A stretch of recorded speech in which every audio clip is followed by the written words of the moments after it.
नमस्कार प्रणाम स्वागत है तमारो नवा विडियो में।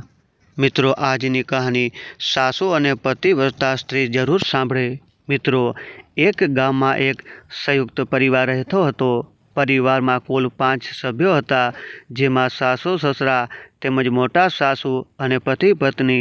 मित्रों एक दिवसनी वात छे ज्यारे गीता उदास मनथी पोताना रूम में आडी पड़ेली हती। आजे तेना सासूए नानी एवी वातमां तेने 2 थप्पड़ लगावी दीधा हता। त्यारथी तेनो मूड खराब थई गयो हतो अने ते विचारी रही हती के सांजे ज्यारे तेना पति अने ससरा घरे आवशे तो ते आ बाबत विશે વાત ચોક્કસ કરશે। એટલામાં ખાવાનું ખાવા બેસેલા સાસુ તેને જોર જોરથી બૂમો પાડવા લાગ્યા। જ્યારે તે ઉદાસ મનથી હોલમાં પહોંચી तो तेना सासूए तेने गुस्से थईने कह्युं के वहू हूँ तो तारी मां समान छूं ने 2 थप्पड़ लगावी दीधा तो तेनो गुस्सो तू शाक में मरचो वधारे नाखीने काढीश। आटलुं कहीने सासूए एक बीजो थप्पड़ लगावी दीधो। गीता दंग रही गई। आ वखते तेनाथी चूप ना रहेवायुं। ते गुस्साथी छलकाई गई अने कहेवा लागी के माजी पहली वात तो ए के ते समय तमे मने जे थप्पड़ मार्या हता तेना माटे ज मैं हजी सुधी तमने माफ नहीं कर्या अने तमे मने फरीथी थप्पड़ मारी दीधो। बीजी वात ए के त्यार पछी मैं आ शाक नहीं बनाव्युं। शाक मैं पहेलाथी ज बनावी लीधुं हतुं अने गई काले तो तमे पोते ज कह्युं हतुं के तमने फीकू फीकू शाक खावुं पसंद नथी, तेथी मैं थोड़ुं वधारे मरचुं नाखी दीधुं। जो शाक थोड़ुं तीखुं पण थई गयुं होत तो तेना माटे तमारे मने थप्पड़ मारवानो कोई अधिकार नथी। अने ज्यां सुधी मारी मानी वात छे, मारी मां मने थप्पड़ नथी मारती के हूँ तमारो थप्पड़ खाती रहूँ। जो तमने एटलो ज मां बनवानो शौक छे तो पोतानी पुत्रीने बोलावीने तेने थप्पड़ मारो, मने नहीं। अने हूँ सासरीमां तमारा थप्पड़ खावा माटे नथी आवी। भूल तो दरेकथी थाय छे, तमे मने प्रेमथी पण कही शको। मारी दरेक भूल पर तमे मने थप्पड़ ना मारी शको अने ज्यां सुधी आ वातनो फैसलो नहीं थाय त्यां सुधी हूँ आ घरमां कोई पण कामने हाथ नहीं लगाड़ूं। आटलुं कहीने ते रड़ता रड़ता पोताना रूममां जती रही अने तेने तरत ज पोताना पति सुनीलने फोन लगावी दीधो। सुनीले ज्यारे आ बधुं सांभळ्युं तो ते खूब ज परेशान थई गयो अने ते कहेवा लाग्यो के एक तो ऑफिस में मने 1000 प्रकारना टेन्शन होय छे अने उपरथी घरमां पण कीचकीच थती रहे छे। गीतानी आँखों में आंसू वहेवा लाग्या। तेना मने ऊंडो आघात लाग्यो हतो। तेने भरेला गळा साथे कह्युं के अहींया तमारा मम्मी मने मारी रह्या छे अने तमने पोताना टेन्शननी पड़ी छे। शुं तमने ए पण नथी समजातुं के तमारा मम्मी मारा उपर हाथ उपाड़ीने खोटुं करी रह्या छे। सुनीले कह्युं के खोटुं साचुं हूँ घरे आव्या पछी पण जोई शकું છું। ऑफिस में फोन करीने मने परेशान केम करी रही छे। आटलुं सांभळता गीताए गुस्साथी फोनने डिस्कनेक्ट करी दीधो। तेने लागवा लाग्युं के आ घरमां तो कोई मारी तकलीफने समजवावाळुं छे ज नहीं, तो हूँ अहींया रहीने शुं करूँ। तेणे झड़पथी पोतानो थोड़ो जरूरी सामान अने कपड़ा पेक कर्या अने बेग उपाड़ीने रूममांथी बहार निकળી तो तेना सासूए तेनी सामे गुस्साथी जोई अने कह्युं, शुं थयुं? पियरमां उपड़ी के शुं? जो 2-4 थप्पड़ मारी पण दीधा तो एमां आटली होशियारी मारवानी शुं जरूर छे? जा ज्यां जवुं होय त्यां जा, कोई तारी पाछळ आजीजी करवा नहीं आवे। पियर में 4 दिवस रहीश तो लोट अने दाळनो भाव जाते ज खबर पड़ी जशे अने तारा पियरवाळा तने पोते धक्को मारीने घरमांथी काढी मूकशे। गीता गुस्सा में भड़की अने पोताना पियर में जवा माटे निकળી गई। आ बाजू सुनील पोतानुं माथुं पकड़ीने बेसी गयो। तेने समजातुं न हतुं के ते शुं करे। एसी ऑफिस में बॉसे तेने कोई वात माटे ठपको आप्यो हतो तो तेनो मूड खराब हतो अने उपरथी गीताए पण अचानक फोन करी अने रड़वानुं शरू करी दीधुं तो तेनो मूड वधु खराब थई गयो अने खराब मूडमां तेने गीताने पण ठपको आपी दीधो हतो। थोड़ा समय सुधी ठंडा दिमागथी विचार कर्या पछी तेने पण लाग्युं के साचे ज तेनी माए गीता उपर हाथ उपाड़ीने सारुं नथी कर्युं। तेने पोतानी माने फोन लगाव्यो तो तेनी मां गुस्सा में कहेवा लागी के तारी पत्नी घर छोड़ीने भागी गई छे। કેવા પ્રકારનો માણસ છે તું, પોતાની પત્નીને કાબૂમાં નથી રાખી શકતો. આટલું કહીને તેણે પણ ફોન કાપી નાખ્યો. સુનિલ ખૂબ જ પરેશાન થઈ ગયો અને તે વિચારવા લાગ્યો કે ઘરમાં તાંડવ મચાવે એ લોકો અને કંટ્રોલમાં હું પોતાની પત્નીને રાખું. આખરે તે પણ માણસ છે, તેને પણ કોઈ વાતનું ખોટું લાગી શકે છે. હવે ઓફિસમાં સુનિલનું મન નહોતું લાગી રહ્યું. છૂટવાનો સમય પણ થવાનો હતો, તેથી તે ઝડપથી કામ પતાવવા લાગ્યો. જ્યારે તે ઘરે પહોંચ્યો તો ખાલી ઘરમાં સન્નાટો છવાયેલો હતો. તેની માં કદાચ પડોશમાં કોઈ ઘરમાં બેસી અને વાતો કરવા માટે જતી રહી હતી. તે ખામોશીથી સોફા ઉપર લાંબો થઈ ગયો અને ટીવી ચાલુ કરી અને ન્યૂઝ ચેનલ બદલાવા લાગ્યો. પરંતુ કોઈ પણ ન્યૂઝમાં તેનું મન નહોતું લાગી રહ્યું. તેને ગીતાની ખૂબ યાદ આવી રહી હતી. થોડી વારમાં તેણે ટીવી બંધ કરી દીધું અને હિંમત કરી અને ગીતાને ફોન લગાવ્યો. પરંતુ ગીતા એટલી નારાજ હતી કે તે ફોન જ નહોતી ઉપાડી રહી. સુનિલ વિચારમાં પડી ગયો કે હવે હું શું કરું? રિસાઈ ગયેલી પત્નીને કેવી રીતે મનાવું? તેણે એક લાંબો મેસેજ લખી અને માફી માંગી અને તેને ઘરે પાછા આવવા માટે કહ્યું. ત્યારબાદ ગીતાએ તેને ફોન કર્યો અને કહેવા લાગી કે મમ્મીજી નાની નાની ભૂલો ઉપર મારા ઉપર હાથ ઉપાડી રહ્યા છે. આ બિલકુલ યોગ્ય નથી.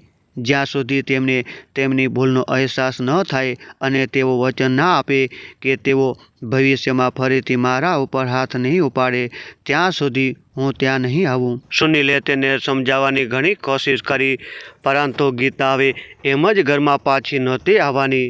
જ્યારે સાંજે તેની મા ઘરે આવી તો તેણે પોતાની મા સાથે વાત કરવાનો ફેંસલો કર્યો. તેની મા તેને જોતાં જ કહેવા લાગી કે બેટા, વહુ તો ઘર છોડીને ભાગી ગઈ છે. હવે ખાવાનું બનાવો તો મારાથી નહીં બને. ખાવા પીવાની શું વ્યવસ્થા કરવાની છે તે જોઈ લે. એટલામાં સુનિલના પિતા દિનકરજી પણ ઓફિસેથી આવી ગયા. જ્યારે તેમને આખી વાત ખબર પડી તો તેમને પણ ખૂબ ગુસ્સો આવ્યો. તેમણે પોતાની પત્નીને ઠપકો આપતા કહ્યું કે તારે વહુ સાથે આવો વ્યવહાર નહોતો કરવો જોઈતો. વહુ કોઈ દૂધ પીતી નાની બાળકી નથી અને તે એટલી ખરાબ પણ નથી કે તેને મારવામાં આવે. હવે સાસુ તો સાસુ રહ્યા. તે કોઈ પણ કિંમતે એ માનવા માટે તૈયાર જ ન હતા કે ભૂલ તેમનાથી થઈ ગઈ છે. તે કહી રહ્યા હતા કે જો મેં વહુ ઉપર હાથ પણ ઉપાડી લીધો તો તેના માટે આટલો હંગામો કરવાની શું જરૂર હતી? હવે દિનકરજીએ વિચાર્યું કે તેમણે પોતાની પત્નીને અલગ રીતે પાઠ ભણાવવો પડશે. તે રાતે સુનિલ અને દિનકરજીએ મળી અને ખાવાનું બનાવી લીધું હતું, પરંતુ કોઈને કંઈ પણ ખાવાની ઈચ્છા નહોતી થઈ રહી. કોઈક રીતે રાત પસાર થઈ ગઈ.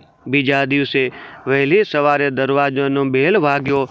કમલાજીએ વિચાર્યું કે વહુ ઉઠીને દરવાજો ખોલશે. એટલામાં તેમને અચાનક એ યાદ આવ્યું કે વહુ તો ઘરમાં છે જ નહીં. તે મોઢું બગાડીને ઉઠીને ઊભા થઈ ગયા. સવારની ઊંઘ તો તેમને ખૂબ જ વહાલી હતી.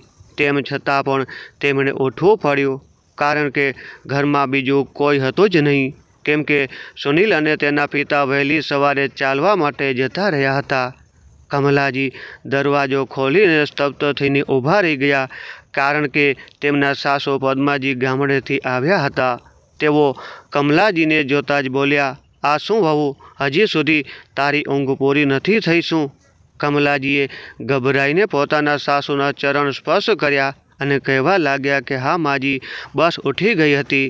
તેમના સાસુએ તેમને પાછળ હટતા કહ્યું કે હવે ઘરની અંદર પણ આવવા દઈશ કે નહીં? કમલાજી પોતાના સાસુથી ખૂબ જ ડરતા હતા, કારણ કે તેમના સાસુ ખૂબ જ કડક સ્વભાવના હતા. કમલાજી સાસુ બન્યા પછી પોતાની વહુ ઉપર દાદાગીરી કરી રહ્યા હતા, પરંતુ પોતાના સાસુ સામે તેઓ એકદમ ગાય જેવા બની જતા હતા. તેમણે કહ્યું, માજી તમે બેસો, હું તમારા માટે ચા બનાવીને લાવું. તો તેમના સાસુએ કડક જવાબમાં કહ્યું, મારી ચામાં દૂધ વધારે અને ખાંડ ઓછી હોવી જોઈએ, સમજીને તું? કમલાજી તરત જ સહમતીમાં માથું હલાવીને રસોડામાં ફટાફટ ઘૂસી ગયા. હવે સાસુમાં ઘરે આવી ગયા હતા તો ઝડપથી તેમને ચા આપ્યા પછી તેઓ ઘરની સાફ સફાઈમાં લાગી ગયા. સાંજે જ નાહી ધોઈને તેમણે મંદિરમાં દીવો પણ પ્રગટાવી દીધો હતો. તેઓ પોતાના સાસુ સામે એક સારી વહુ બનવાની કોશિશ કરી રહ્યા હતા, જેથી સાસુમાં ઠપકો ન આપે.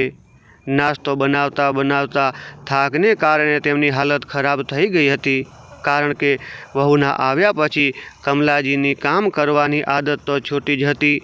તેમને એકલા કામ કરતા જોઈને પદ્માજીએ ધીમેથી કહ્યું, અરે વહુ, તારી વહુ ક્યાં દેખાતી નથી? હજી સુધી સૂતી છે કે શું? તો તેઓ કહેવા લાગ્યા કે ના બાજી, તેઓ તો પિયરમાં ગઈ છે. હું તેને ફોન કરી દઉં છું, તે સાંજ સુધીમાં આવી જશે. પદ્માજીએ તેમને ઠપકો આપતા કહ્યું, કેવી સ્ત્રી છે તું? સાસુ બની ગઈ છે, પરંતુ વહુને ઘરમાં રાખવાનું નથી શીખી શકી. કમલાજી થોડા ગભરાઈ ગયા હતા કે જો વહુએ આવીને તેમની પોલ ખોલી નાખી તો શું થશે, કારણ કે પદ્માજી પોતાના પૌત્ર વહુને ખૂબ જ પ્રેમ કરતા હતા. ખેર, સુનિલ અને દિનકરજી પણ જ્યારે ચાલીને આવ્યા તો ઘરમાં પદ્માજીને જોઈને તે બંને પણ ખૂબ ખુશ થઈ ગયા. ઘરમાં હસી ઉલ્લાસનો રાઉન્ડ શરૂ થઈ ગયો હતો. બીજી બાજુ રસોડામાં કમલાજી પોતાના સાસુના મનપસંદ આલુના પરોઠા બનાવી રહ્યા હતા. જ્યારે તે પરોઠા લઈને આવ્યા તો પહેલો કોડિયો ખાતા જ પદ્માજી મોઢું બગાડીને કહ્યું, અરે આ શું? પરોઠા તો તે સરખી રીતે શેક્યા નથી, એકદમ કાચા હોય એવું લાગી રહ્યું છે. વહુ, લાગે છે કે આટલા દિવસોથી હું ગામડે હતી તો તું રસોઈ બનાવવાની ભૂલી ગઈ છે. મારે નથી ખાવા આ તારા કાચા પરોઠા. લાગે છે કે તું જાણી જોઈને આવું કરી રહી છે, જેથી હું અહીંથી જતી રહું. કમલાજી ડરના માર્યા કંઈ ન બોલ્યા. માજી, હું એવું શું કામ ઈચ્છું? તો તેમના સાસુએ ગુસ્સામાં બૂમ પાડીને કહ્યું, એક તો ભૂલ કરે છે અને ઉપરથી મને જવાબ પણ આપે છે. આટલું કહીને પદ્માજીએ કમલાજીને મારવા માટે પોતાનો હાથ ઊંચો કર્યો તો કમલાજી દંગ રહી ગયા, કારણ કે આટલા લાંબા જીવનકાળમાં ક્યારેય પણ તેમના સાસુએ તેમના ઉપર હાથ નહોતો ઉપાડ્યો. તેમનું હૃદય જોરથી ધબકવા લાગ્યું. ત્યાર પછી પદ્માજીએ પોતાનો હાથ પાછળ ખેંચતા કહ્યું, લગાવું શું એક થપ્પડ તને? શું લાગે છે કે ભૂલ થાય તો હાથ ઉપાડતા ફક્ત તને જ આવડે છે? હું પણ તારા ઉપર હાથ ઉપાડી શકું છું. આખરે હું પણ તો તારી માં જેવી છું. તો જો તું પોતાની વહુ ઉપર હાથ ઉપાડી શકે છે તો હું પણ મારી વહુ ઉપર હાથ કેમ ના ઉપાડી શકું? આખરે સાસુ પણ તો માં સમાન જ હોય છે. કમલાજી આશ્ચર્યથી તેમની સામે જોવા લાગ્યા તો પદ્માજીએ વ્યંગથી હસીને કહ્યું, આમ શું જોઈ રહી છે? હું બધું જાણું છું કે નવી વહુ ઘર છોડીને કેમ ગઈ છે. જો તું એક સ્ત્રી છે, તેમ છતાં પણ બીજી સ્ત્રીનું માન સન્માન ન રાખી શકી. આટલા વર્ષોમાં મેં તને ચાહે જેટલા પણ ઠપકા આપ્યા હોય, પણ શું મેં ક્યારે તને તારા ઉપર હાથ ઉપાડ્યો છે? તો ધીમેથી નામાં પોતાનું માથું હલાવ્યું તો પદ્માજી કહેવા લાગ્યા, તો તને પોતાની વહુ ઉપર હાથ ઉપાડવાનો અધિકાર કોણે આપ્યો હતો? જો તું વહુની માં બનીને તેના ઉપર પ્રેમ લૂંટાવા માંગતી હોય તો તે સારી વાત છે, પરંતુ માનું નામ લઈને તેના ઉપર તને હાથ ઉપાડવાનો અધિકાર નથી મળી જતો, કારણ કે મોટી થયા પછી માં પણ પોતાની પુત્રીઓ પર હાથ નથી ઉપાડતી. તો તું કેવી રીતે ઉપાડી શકે? તું અત્યારે હાલમાં જ વહુને ફોન લગાવ અને તેને વચન આપ કે તું હવે ભવિષ્યમાં ક્યારે તેના ઉપર હાથ નહીં ઉપાડે. નહીંતર સાસુ તો હું પણ છું અને હાથ હું પણ ઉપાડી શકું છું. હવે કમલાજી પાસે ઇનકાર કરવા માટે કોઈ શબ્દો જ નહોતા. તેથી તેમણે તરત જ પોતાની વહુને ફોન લગાવી અને તેની માફી પણ માગી અને ભવિષ્યમાં ક્યારે ફરીથી તેના ઉપર હાથ ન ઉપાડવાની વાત કરી અને તેને ઘરે આવવા માટે કહ્યું. તો સાંજ સુધીમાં ગીતા પાછી આવી ગઈ. તેને ખુશી હતી કે પહેલી વારમાં તેણે હાથ ઉઠાવવા પર ખોટી વાતનો વિરોધ કર્યો અને પરિવારના બાકીના સભ્યોની વિચારસરણી સારી હતી. તેથી તે બધાએ મળીને કમલાજીને તેમની ભૂલનો અહેસાસ કરાવી દીધો હતો. દોસ્તો, ભૂલ ચાહે કોઈથી પણ થાય, કોઈ પણ હાથ ઉઠાવો એકદમ ખોટી વાત છે. તેથી જો કોઈના ઉપર હાથ ઉપાડે તો પહેલી વારમાં તેનો ખુલીને વિરોધ કરવો જોઈએ, જેથી ભવિષ્યમાં તે વ્યક્તિ ફરીથી આ ભૂલ ન કરે. તો મિત્રો, આજની કહાની તમને કેવી લાગી એ કોમેન્ટ કરીને અવશ્ય જણાવજો। અને હા મિત્રો, જો તમને અમારો વિડીયો પસંદ આવ્યો હોય તો વિડીયોને લાઈક કરી તેમજ ચેનલને સબસ્ક્રાઈબ કરી દેજો, જેથી કરીને અમારા દરેક વિડીયો તમે પહેલાં જોઈ શકો। તો દર્શક મિત્રો, ફરીથી મળીશું એક નવા વિડીયો સાથે। ત્યાં સુધી બધા દર્શક મિત્રોને જય માતાજી, જય દ્વારકાધીશ, હર હર મહાદેવ।